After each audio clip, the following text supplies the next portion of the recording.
topics and opinions expressed in the following show are solely those of the host and their guests and not those of W4CY Radio, its employees, or affiliates. We make no recommendations or endorsements for radio show programs, services, or products mentioned on air or on our web. No liability, explicit or implied, shall be extended to W4CY Radio or its employees or affiliates.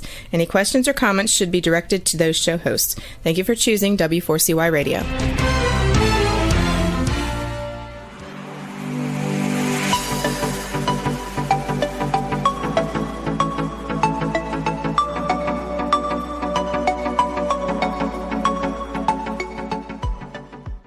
Well, Bill Martinez here. Glad you could join us. I'll tell you, this is a rare privilege that we're going to have today to talk with a warrior. An incredible story he's written in his book, Forged in Chaos, A Warrior's Origin Story. Tyler Gray, you may recognize him. He's played the role as a Navy SEAL many times, but in real life, he was a Delta Force operator. And we're going to talk about all the details, his experience, his journey as a child, and how he entered the military, his experience on the battlefield. Like I said, this is rare. Tyler is very vulnerable and raw in his book, and his honesty is really special. And I'm just glad that we could have him here to get an understanding, because when you consider war and the military, you're talking less than 1%, probably even less than 1% of the 1% that go into a combat situation, and that approximate anything close to what Tyler has experienced in his life. And he's here with us now. Tyler Gray, welcome to the show. Good to have you with us. Thank you so much for having me. Well, I'm excited for our audience to hear your story, because, for those of us who had parents in World War II, I know my dad was, as I mentioned to you before, he's a World War II medic, and it was at the Battle of the Bulge. We didn't hear a whole lot. Things were kept really close. Even when I was in the Marine Corps, I interacted. I ended up doing, believe it or not, Good Morning Camp Pendleton, because I was in broadcasting. And so I did California's Camp Pendleton version of it, radio and television. And I welcome a lot of Marines coming in to Camp Pendleton, from Vietnam, and their experiences. And even they were reticent to share. What you're doing in sharing your story, I think, is a real service. And maybe it's healing for you, but I believe it's a real service for the everyday people, and even those of us who did not experience combat, to get a better idea of what combat is all about. So again, I thank you for your honesty and your willingness to share your story. No, it's really my pleasure to be able, really my honor to be able to do so. I mean, the one thing that I really wanted to make, I don't know how clear I made it in the book, but I'll try and make it clear now, is that I think for the vast majority of veterans issues that you're seeing in the world, or I should say in the US today, mm-hmm. I don't think, in my opinion, based on my experience and the experience of so many, of my peers that I know, I think the issues are really not combat related. And that was really what I wanted to talk about in the book. The majority of the book isn't about combat. The majority of the book is about after the military, or I should say prior to the military and then after the military, which really showed where those issues started and then kind of what they led to.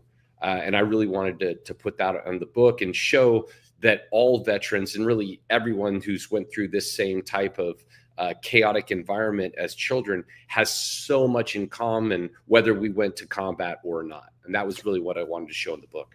Well, and I think in some cases, as some analysts will, as they look at not only your story, but others, this is what is consistent, is that the forging begins in childhood. And you do express that in the book, because your journey, a warrior's journey from childhood to Delta Force operator, I mean, it lays it out. And so it's like you have building blocks that complement one another, that develops the character for you to even get through the training. How many people would love to be a Delta Force operator? They try out and they don't make it. Yeah, I mean, there's no doubt in my mind that you really have to, and there's many phrases that I'm sure you've heard, but in case the audience hasn't, one of the terms is you have to love the suck. I'm sure you've heard it. That's a Right. common, and what that means is it's one thing to tolerate discomfort. It's one thing to tolerate a rough environment. But to get to those levels of the military, you can't just tolerate it.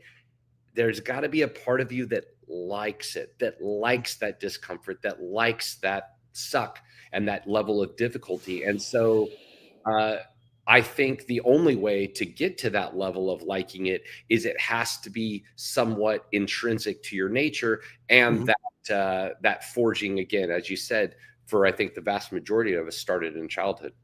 Yeah, what's that like, Tyler, to be at the end of yourself? Because that's what I hear often, with other Tier 1 operators, whether Navy SEALs or Delta Force soldiers that I've met with and have interviewed. Mhm. They say, Bill, you're so spent and you're so beyond yourself that's what the training does. It takes you one step further than you thought you couldn't go.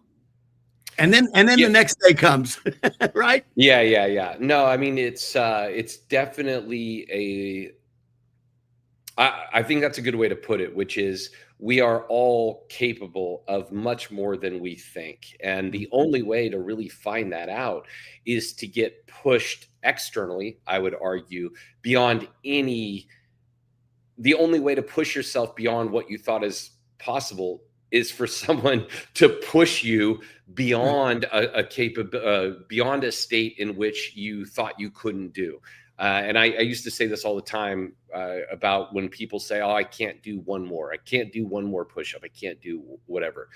The reality is, your body can if it has to, and the Mhm. key is finding the motivation to force yourself to continue and to do one more and to stick through these different evolutions of difficulty and break through the mentally perceived barrier that you Right. had that was never true to begin with, but it takes someone pushing you to show you that. What was your motivation? My motivation, I've said this to a lot of people, and that is, well, first of all, let me say that the only way to get to through those courses and those selection processes, et cetera, is, as you said, you have to have an extreme level of motivation. What I like to say is your why has to be stronger than every obstacle that will be thrown in your way. My why was I just wanted to do the job. And I think that's very important. And the Mhm. reason it is if you want to be an X, and I'm going to use Navy SEAL because it's just fun. But if you want to be an ex Navy SEAL, you're probably not going to get through the buds, as an example. Mhm. And people go, well, why? And I go, well, simple, because the only way to get through that level of difficulty is you have to want to do what the job is. If you're just trying to get to that status of ex Navy SEAL, tough guy, whatever it is, that's not enough of a why to carry you through the level of difficulty and the obstacles that are going to be thrown your way. So for me, I just wanted to do that job. It was just intrinsic to who I was. Again, as a child, I mean, I was playing war or guns, whatever you wanted to call it. I mean, literally from as long as I could remember, and it was my favorite thing to do. So doing that job was just a manifestation of really who I felt that I was internally. It's kind of interesting, Tyler, because most boys, particularly boys, that's their favorite toy. Get them a gun, right? Yeah, yeah, yeah, yeah. It's funny that you say that because I feel like the one of the current issues in society today is that we keep trying to get rid of, I don't know what the right word is, but we keep trying to pretend that we're not wired the way we are, right? Yes. So Yeah. it's like, young boys, to your point, you give any young boy a stick, I don't care. It could be a broom handle, I don't care what it is. It will Right. become a sword within a millisecond, right? Right. It's just intrinsic in our nature. And people look at that and go, oh, we can't make, fake swords. We can't make fake guns. It's like, we will turn anything into a gun. When I carry a banana, I carry my banana with my finger off the banana trigger, because that's just how it feels to me, right? That's right. Right. That's just how I am. And so we'll make anything that weapon replica, because it's just intrinsic in our nature. And there has to be some level of acceptance among current society that goes, look, I'm not saying violence is the answer. I'm not saying it's always good. But we have to be realistic and go, look, at some level, we are fundamentally designed for conflict. And that's just something that the faster we accept the way we are, the less we'll be trying to live in the way we think. The more we'll be living in reality, and the less we'll be trying to live in the way we want the world to be, not the way it currently is. And the less damage we'll do to our boys and girls as they're growing up, Tyler, because you're 100%. forcing round pegs and square holes here. To hear you say this, it reminds me. I remember one Christmas, and 2 sons at the time, and my wife and I, went through all kinds of painstaking time and creativity to get, toys for the kids for Christmas and the right toys and everything. And she was so frustrated because the next day the toys were set aside and they were outside with a rock and a stick. Yeah.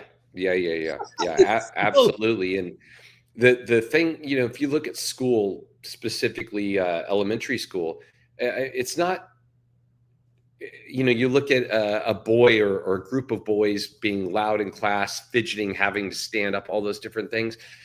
Now we look at those, or now society looks at those kids and goes, oh, they're troublemakers. You need to medicate them. Exactly. Which is insanity. No, they're kids, not just kids, but anyone who has boys knows boys are bananas. Like, I mean, I don't know how I'm alive. We used to, I rode around with no helmet on a bike, running into cars. That's the way it was. Obviously, you're familiar with this. You didn't run around with scissors, did you? I probably did a little bit, but you know what I'm saying? We have this society today, and I'm going to use this word because I think it's fun, that we're trying to nerf the world. Right? We're trying to put bumpers on every sharp corner instead of focusing on building tougher people. And that is a grave mistake that society is making. We need to stop trying to nerf the world, and we need to start focusing on building stronger people, which, by the way, is what nature intended. We have a society right now that is propping up, the weak and the soft, rather than promoting the adaptable. And again, I said adaptable, not strong.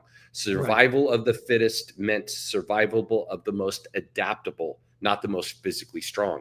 And so that is what nature intended. And I think we need to go back to trying to create more adversity with love. That's the term I use, adversity with love for young children today, because that is how we're going to build adaptable adults. And I love that, adaptable. That is key. And the thing is that you have to allow your children to go and experience life. It's hard as a parent to watch your children, get it. You want to protect them, and I get that. Yeah. But the thing is we can interfere. It reminds me of a story. If I can share this with you, it was a grandfather had his grandson out in the woods, and the grandson sees a caterpillar, and he goes, "Oh, Grandpa, what's that?" And he goes, "Oh, that's going to be a butterfly. It's a caterpillar, and we just leave him here, and it will morph into a butter." "Oh, Grandma, can I take him home? Can I take him home? I want to see that." No. We're just going to leave him. No, I promise. So he nagged him, and Grandpa let him go ahead eventually and take the caterpillar home. And a couple of days later, he hears his grandson crying in the room, and he goes in there and he says, "What happened?" He says, "Well, the caterpillar was struggling, and he was trying so hard, and I couldn't stand it, and I had to help him. And And in doing it, he killed the caterpillar, didn't become a butterfly. And so the grandfather explained and said, look at son, what you did is that struggle that he was going through was to build up his wings so that he could morph into the butterfly that he needed to be. And in hearing that story, I think that sometimes we do that with our kids as they're struggling, this natural fight that we're talking about right now, that you're going to go through this natural, it comes with life, and we interfere in that process and we do them damage, and we end up killing our own kids in a sense. Yeah. No. Actually, we end up killing their own growth and transformation. Right. To your caterpillar analogy. And the thing for myself, I look at obviously what the book is about is chaos and trauma, and there's a lot of negative things that happen to me. That being said, that's what made me who I am today. And I look at people who don't go through adversity and difficulty, trauma, chaos, and I really, to a degree, feel bad for them, because those are the things that made me resilient, that made me strong, that made me, quite frankly, who I'm proud to be. And if we take those difficulties away from children or even young adults, we're really doing, in my opinion, a disservice to them, because at the end of the day, life is rough. I know it doesn't get easier. It really gets harder. And that's okay, because we get tougher, but we have to allow ourselves to experience that difficulty and adversity to get tougher. Because again, you can't put bumpers and protections on the world. We just need to focus on, creating more resilient people. Yeah, and you get to be thankful for those moments to find new ways to adapt, right? We're talking with Tyler Gray, his book, Forged in Chaos, A Warrior's Origin Story. Tyler, you had, by your own admission, said your forging began as a childhood. Explain to your audience what childhood was like and how you see it today, building you into the man that you are today. So my childhood, if it was characterized by one word, I would say it was fear, primarily. And I grew up in a chaotic household. My dad, alcoholic. My brother was, I don't know all the different issues that he had. He would wake up screaming and just be screaming for hours. He was a very difficult. He had a lot going on. It wasn't his fault, but he was a very difficult child. And so it created a lot of conflict in my house. So I would avoid my house a lot because it was always a fight, an argument. It was always conflict. Outside the home, there was a lot of bullies. I was picked on a lot. I was a very sensitive, nice kid. And so for me, I didn't really have any sense of safety. Inside the home was conflict. Outside the home, I was trying to avoid bullies and being picked on. And so for me, it was very chaotic. And the forging of forged in chaos, what chaos is, and I use the word chaos in the book. I didn't use the word trauma. The reason I didn't use the word trauma, multiple reasons, but one is trauma is a very subjective word. And what is traumatic to one person may not be to the other. And the other critical piece is a lot of the things that we look now from our adulthood back at our childhood and go, oh, that wasn't traumatic. Well, the reason I'm using the word chaos is because chaos is traumatic to a child. Yes. And the key that I had to, as an adult, look at my childhood and go, did I go through certain things that other kids went through that I would consider traumatic as an adult? No. But did I go through things as a child that were absolutely traumatic to me as a child? Oh, okay. Yeah, that makes sense. Absolutely, no doubt. And so what happens is when you grow up in that chaos and it's consistent and it doesn't change, you and I talked about it earlier, adaptation, survival of the fittest. Okay. Our bodies, brains, nervous system, everything intrinsic in us is designed to adapt. And so when the environment is chaos, our brains adapt to that chaos and normalize that chaos, and therefore essentially rewire our brain to be comfortable in chaos. And that is the forged in chaos, or that is what we're considering the forged in chaos template, which is a person who is comfortable and Mhm. calm mentally when the environment is chaotic. Conversely, what that creates is later in life, when the environment is calm, your mind becomes chaotic, and the way that you calm yourself, calm yourself again, is by needing to create that chaos back into the environment to Mhm. get back to your mental homeostasis. And Right. so I call that LTSD, or lack of traumatic stress disorder, which really is another word for chaos addiction.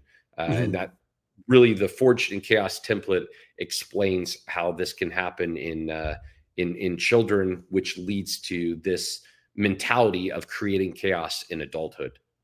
Tyler, I got to imagine, for what you've gone through, and you've done a lot of introspection here, that you could probably look at other soldiers and identify who has it, who doesn't. I'm at the point, I've been working on this a long time, as you just said, years now. Yes. It's to the point where I can talk to somebody for a minute and pretty much lay out their kind of childhood in ways that, some people think is pretty strange, but to me it's just so obvious because I've seen the pattern over and over and over again. Mhm. And actually, I want to say this because it's very, very important what I'm about to say. This is critical, critical, critical. And that is, when you're told you have PTSD, that's a disorder, not to focus on the word disorder, but it makes you feel like you're having a weak reaction to something. It's like something Mhm. happened and I'm having a reaction that's making me mentally weaker in some way. Mhm. The whole point that I'm trying to make very clear with this Forged in Chaos template is that it has nothing to do with willpower, mental strength, lack of mental strength, nothing. It is a physical adaptation to a given environment. It is couldn't be more normal, and it is not a choice. When this environment happens, your brain and body does this, and then Exactly. that sets you up for this. And I want to make that very clear, because once you look at your behavior of creating chaos and doing all these negative things and self-destructive things, but once you understand that it's just a very normal reaction to the circumstances that you are given, then it allows you to take the shame and blame on yourself out of the Exactly. equation, and really see things much more clearly, which is a very normal reaction to an abnormal environment. Well, let's just say, for the discussion, PTSD has existed from day one of war. First time anybody went to war, it was that we didn't know what to call it. Of course, Vietnam, a lot of vets came back. They were didn't know what was going on, and of course, the medical field does what the medical field does, and they start turning them into lab rats and shooting them up with drugs. And you've gone through that journey, and you've worked with a lot of military who have been dealing with this. And what you were bringing to the forefront is so revolutionary on one hand. On the other hand, something that these vets are very grateful for, because all of a sudden it begins to make sense, doesn't it? Yes, absolutely. And to your point of PTSD, the other thing that when I talk to veterans about PTSD, the reality is that PTSD has absolutely nothing to do with veterans, and it has nothing to do with combat. Mhm. Let me be clear, I'm not saying nothing. What I'm saying is PTSD as a diagnosis is not specific to veterans, and it's not specific to combat or combat veterans for that matter. The reality is that almost anyone can have PTSD for almost anything, because Mhm. again, trauma is subjective. And Right. so when you accept that PTSD is a very, very, very broad diagnosis, then it becomes, in my opinion, very difficult to accept such a broad diagnosis as our specific problem and diagnosis. And that's why I felt the need to come up with something that explains something a little bit more specific to the way I was feeling, rather than something that applied to much more outside of the combat or veteran demographic. And that's what we're realizing. I mean, you have people who go through a divorce, right? And you go, well, you're not in combat. What is it?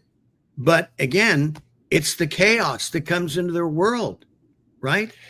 Yeah, I'll tell you where the PTSD thing for me was so. I actually had what we would call, typical, for lack of a better term, PTSD.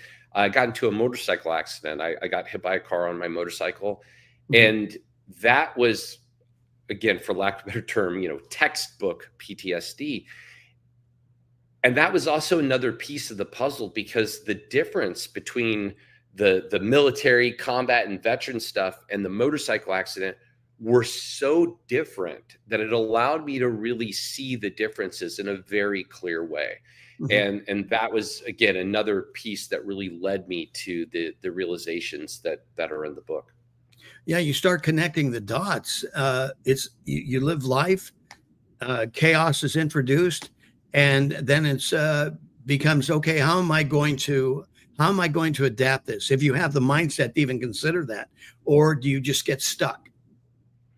Yes, and it's one of those things. The good, to our point, talking about children, it's no different than anyone.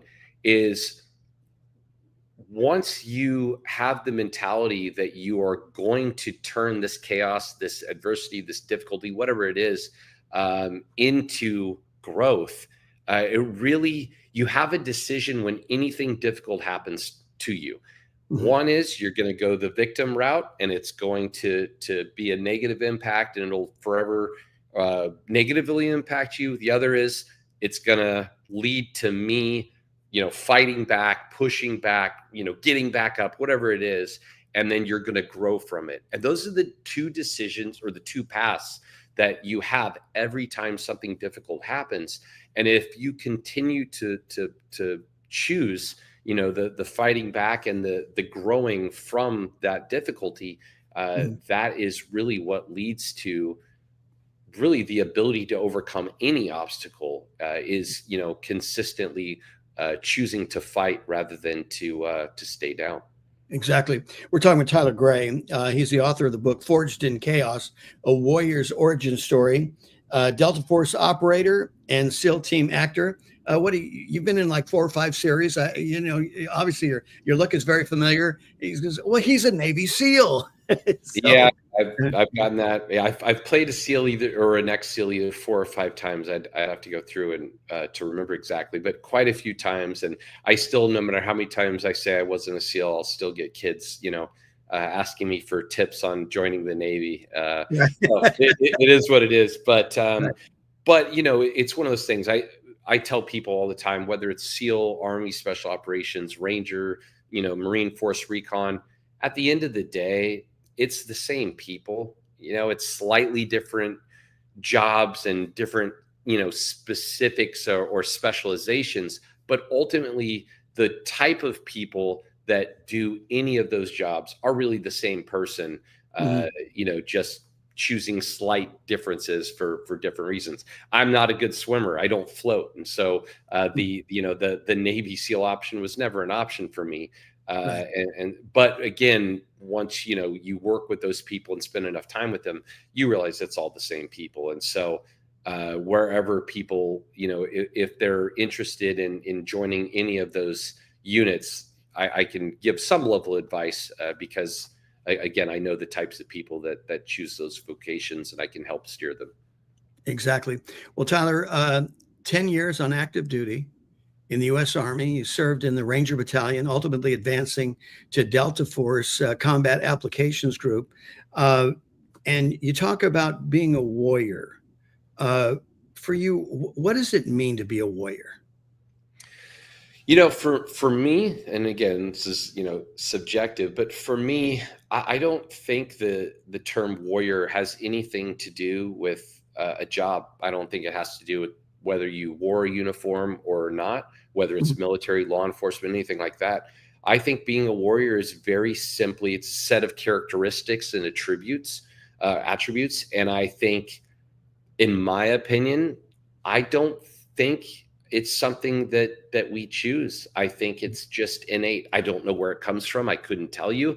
I can tell you for myself, those traits were always there. I never chose them. They were just there. And the biggest thing to me that defines a warrior, and I kind of said this earlier, is when pushed, you push back. Right. You know, there's two types of animals in the world: predators and prey. Right. And I don't think humans are much different. I think there's warriors and there's victims. Yeah. And some people, when get pushed down, they stay down and they won't fight back. Others will get back up and fight back harder. And so on that note, there are so many people that are warriors that maybe haven't realized that they're warriors. You know, they don't identify with that because maybe they're, again, putting that term in context of a job or things like that. But really, it's a mentality of fight versus flight, Right. and that, I think, is what defines a warrior. Well, and you have a situation even like here most recently in the news where you've got somebody goes into a Walmart with a knife and starts hacking people up and everything. And it took some brave people, some sheepdogs that went after him and were able to hold the perpetrator down until officials came to arrest him. But you know, to your point, we're grateful for those sheepdogs and those warriors who will, you know, rise to the occasion. And sometimes for some people and family, I hear family members sometimes will say, "I didn't know my dad I would never have thought my dad would have done that." Yeah, yeah. And you know, the other interesting thing is in those situations, there really isn't time for a conscious decision. It's Mhm. not like those people are sitting there watching people getting stabbed and going, do I want to get involved? It's an automatic reaction. And I think we just automatically default, for lack of a better term, to our intrinsic fundamental Exactly. nature of, Right. again, predator, prey, you know, wolf, sheep, however you want to define it. But we automatically go to who we really are. And I think, you know, the moments like that, as horrible as they are, but it's one of those things where I think a lot of us in modern society maybe don't know who Mhm. we are intrinsically, because society right now is trying to make everything so safe and sterile that our intrinsic nature of warrior or not really isn't activated. And I think that so many of us or so many people out there really have that warrior spirit. And I think us as a society can do a better job of really developing that and Mhm. seeing its value rather than seeing it as something to be scared of and suppress. Exactly. If I'm hearing you correctly, what I'm getting from you is that it's not necessarily a defining moment as much as it may be a revealing moment. I think so. You know, I mean, I've heard this before with people where they had never been in that situation, and then the situation happens, and they reacted in a way. And especially, I've heard this with men Mhm.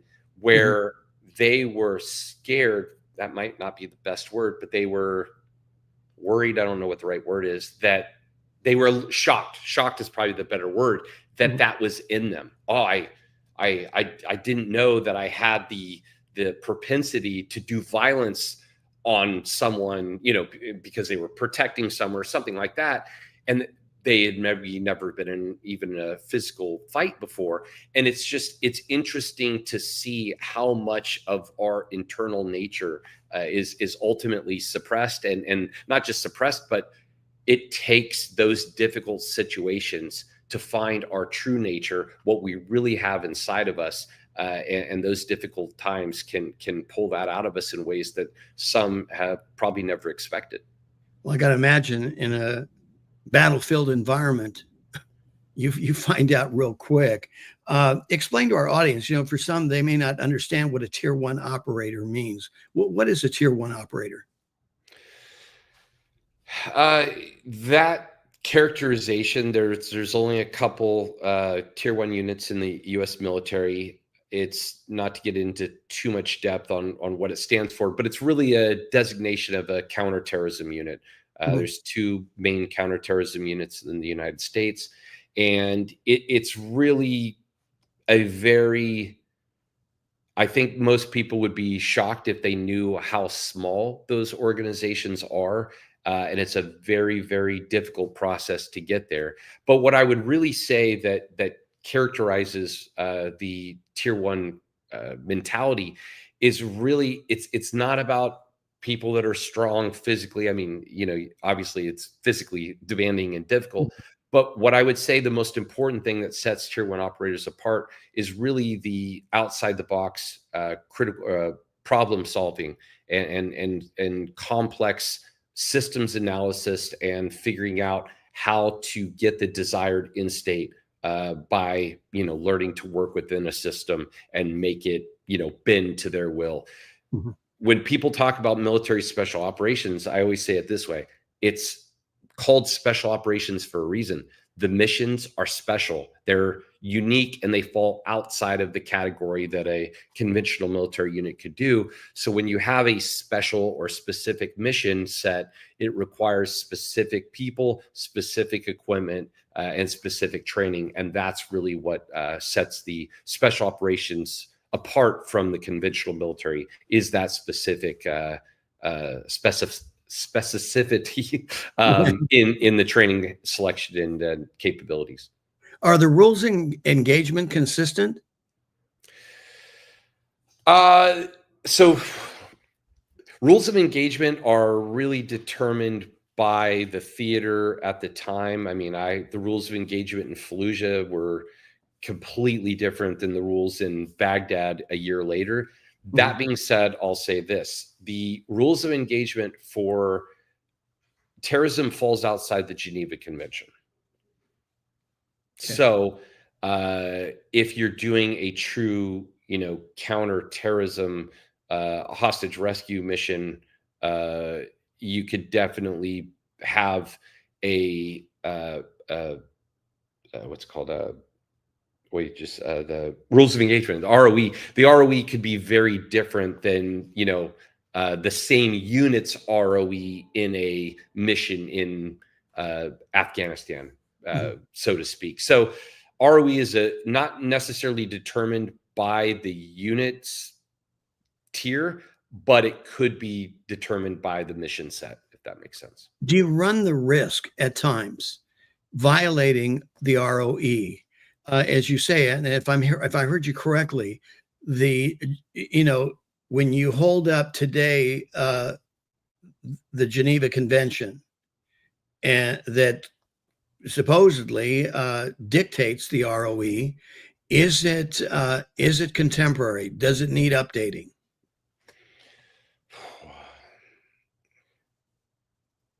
I don't know why I'm asking you that question. No, I would say to a degree it does. Like, I'll give you an example of, I'm just going to give you an example of a Geneva Convention thing that I don't personally agree with. This is something I don't agree with. In the Geneva Convention, you cannot use CS gas. I don't agree with that. And the reason I don't agree, and don't get me wrong, I am not about using chemical weapons, but when you're talking like non-lethal chemical weapons, I kind of think that's ridiculous. Like, if I could clear a house of Iraqi insurgents using CS gas and not have to kill them, well then, because let's say you have non-combatants and combatants in there. Right. You throw in CS gas, everyone runs out because it sucks. And, now you're, sorting the people, whatever. But it's like, that's technically against the Geneva Convention. Well, without that tool, there's no way to do that. So, there's really lethal options on the table now because you don't have the non-lethal tool. So that's just one example that I don't personally agree with. And I think it kind of counters what I would argue is probably the intent of the Geneva Convention. So I do think there's things that they could probably reevaluate. It's been quite a long time. That being said, I do also think the biggest problem that we have is we're continually fighting people that do not uphold any rules of warfare. And it's very difficult to fight someone with rules when they don't have any. Yeah, I mean, that just Well, we talk about fairness, but war isn't about being fair. And then you run the risk, like you said. You've experienced, I mentioned, something less than 1% of us will ever experience, which is the battlefield. This isn't a video game. It's not a war movie or a newsreel on TV. This is real. The smell of gunpowder, human carnage, and death right there. Sometimes it's over in seconds. And as you shared with us, sometimes it goes beyond the battlefield. And I know in your book, you're very vulnerable and raw, and you've shared some stories. We got about 8-9 minutes left here, Tyler. Maybe you can share a story or two that you think would be appropriate for our audience about what the battlefield was like, for you. You know, I think this is, I'm going to say this, but it's just, I'm going to say it because it's so not what people expect. And, if you look at the night that I got injured, I just talked to a guy that was in the house with me that night. I think it was yesterday. We hadn't talked about it since it happened, quite frankly. Yeah. So it was really interesting to talk to him and hear some things that, quite frankly, I had forgot about, or actually some other things that I really just didn't know because we were in different areas and slightly different perspectives. But the key point that I want to get across is, for me, and again, this is my personal experience, Mhm.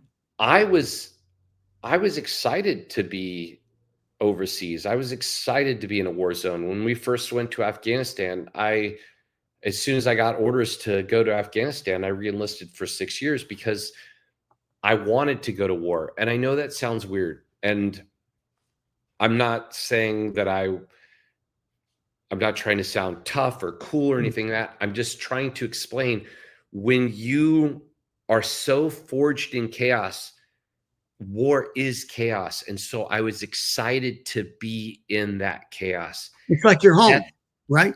It just felt Yeah. like the environment that felt right to me. And I grew up, I probably watched First Blood, I don't even know how many times, over 40 probably, as a kid. Mhm. And I watched First Blood, Stallone, and Rambo 2 and Rambo 3, but specifically in First Blood, I watched, John Rambo freaking out, and I thought that was cool. And I know that sounds crazy, but for me, going to war was the culmination in a lifelong dream. So as bad as the things that happened there, the death and seeing people killed and all that, it just didn't affect me negatively at the time. And I want to be very clear about that. Now I look back at, thinking of my perspective now is completely different. I look at so many things on every side, and I just see it all as a waste of human life. And, like if there's a fly, okay, no, not, I kill flies, but most other animals, I don't even like, if it's a little, whatever, I won't even kill it. Mosquitoes and flies are exempt. I'll kill them every time I see them. But I just have a different appreciation for life than I did back then. And I think one of the reasons is, at that time, I didn't really appreciate my own life, quite frankly. I didn't have a sense of value on myself. I didn't really value my own life. I was very, very self-destructive, and put myself into very self-destructive situations because of that. And so what I'm trying to make clear is that, even the night that I got blown up and very severely wounded, that it's an injury that's changed my entire life in major, major ways. Mhm. Even that, I look back and it doesn't really bother me. I look at it as just another thing that taught me about myself. And so even like the worst days in combat, I getting blown up, I didn't have nightmares about it. I didn't feel, the sense of dread or negativity that most people would expect from that. And I hope that makes sense. But yeah, it does.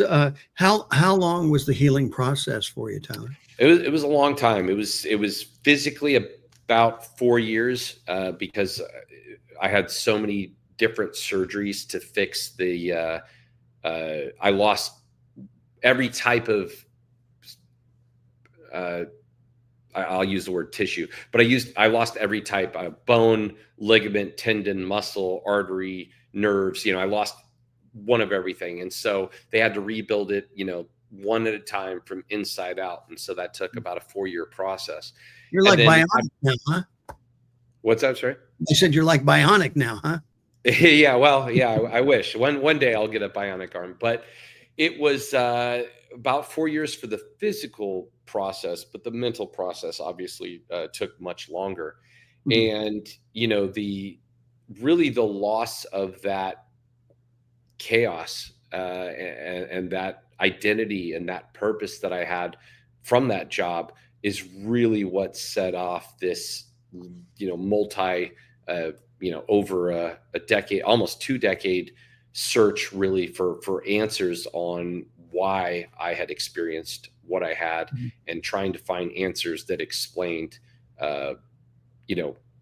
really why I felt the way I felt, trying to come up with solutions, or really to explain why I felt the way I felt, and then solutions for that. And then once I felt that I had enough solutions for the way I felt, I definitely knew that I needed to put it in a book to try and get the message out to help others. And hopefully, my hope was that the book could be really a light in the dark for those that are still in the dark, like I was for so long. Well, and I imagine that this exacerbated what you write in your book about the war within, because you're dealing with it, 10 years in dealing with this battle in your own mind, trying to reconcile all this stuff, right? Reconcile is a great word. It might be the best word, which I'm bummed because I don't think I used it in the book. But no, reconcile is a great word. And the reason I say that is one of the concepts I come up with in the book is called the warrior and destroyer. And where that comes from is you grow up in chaos. The innate you, as I said earlier, I was innately a warrior. I don't know where it came from. I knew it was there, but it was suppressed because of my environment. So at a certain point, being my true self wasn't working, and I needed to create something to protect myself. And so when feeling was creating pain, I created what I called the destroyer, which was an alternate version of myself, a character, if you will, that didn't care about anything, that didn't feel anything, that would do anything to get me to survive. And it works until you're an adult. And then you've got this problem, which is there's two yous in your mind: the warrior, the innate you, and the destroyer, which is the you that trauma forced you to create to survive. And the problem, the war within, is you trying to reconcile which one is the real you. Because you don't know. And you have evidence for both. There's evidence for the warrior and there's evidence for the destroyer. One is inherently good, one is inherently bad. And reconciling which one is actually you was, for me, the war within. And I think it is also the same for so many veterans, or really not just veterans, but anyone that, again, was forged in chaos. Well, and as you say, your book, Forged in Chaos, A Warrior's Origin Story, is to help veterans. And I'm sure it is helping veterans. Absolutely. I imagine they're sending you emails or letters and getting in contact with you and saying, thank you so much, brother. You have helped me in so many ways. My favorite part, if you look on Amazon at the reviews, the book just came out, but if you look at the reviews, my favorite reviews are the ones from people that were not even in the military at all. And the book, again, the pattern is Forged in Chaos. It's not job specific. And so the people that wrote reviews that weren't in the military and how much the book helped them to understand why they were doing the certain patterns that they were, that's really what means. I mean, don't get me wrong, I'm a veteran. Obviously, it's written with, being a veteran in mind. But the pattern applies to anyone that's been through that, not just veterans or first responders. And so hopefully this book can help really anyone who's been through this better understand why they're doing what they're doing, and be able to make changes in their life as they see fit. Were you surprised that you're touching people outside of the military experience? When we started writing it, I wouldn't have thought that. About halfway through, I realized that this applied to first responders, and about 3/4 of the way through, I realized the template is the same for everyone. So in the beginning, I would have never thought it would have been interesting for people outside the military. After the book was done, I knew that it was going to help. I mean, I'm still happy and pleased, but yes, I did know that it was bigger than just the military. And that's when I really was excited to put this message out there, because specifically in my mind, we have a person who is never, a guy that works an IT job that's never, been in the military, law enforcement, whatever. If he grew up, or she for that matter, grew up in a chaotic environment, childhood, we have a ton in common. Yes. That we don't realize. And so what I wanted really in the book was to show people how so many of us have so much in common. And we're a lot more similar than the small differences maybe that we had in, our career choice. And so that's really awesome about the book. And I'm very happy that people, that weren't in the military are getting something from it. Well, Tyler Gray, you bless us with your vulnerability, your experience, your honesty, and how raw you were. I mean, the things that you've shared with us, and I'm sure this is going to continue to bless others and heal others, as it is done for your life and for those that you know immediately. So I look forward to reading about more of the stories and testimonials of people who have been positively affected, by what you've written here. So congratulations. Thank you so much. Thanks again for coming on the show. I appreciate it. Tyler Gray, thank you. Author of Forged in Chaos, A Warrior's Origin Story, Delta Force operator, and SEAL team actor. Tyler, again, thank you so much for being with us.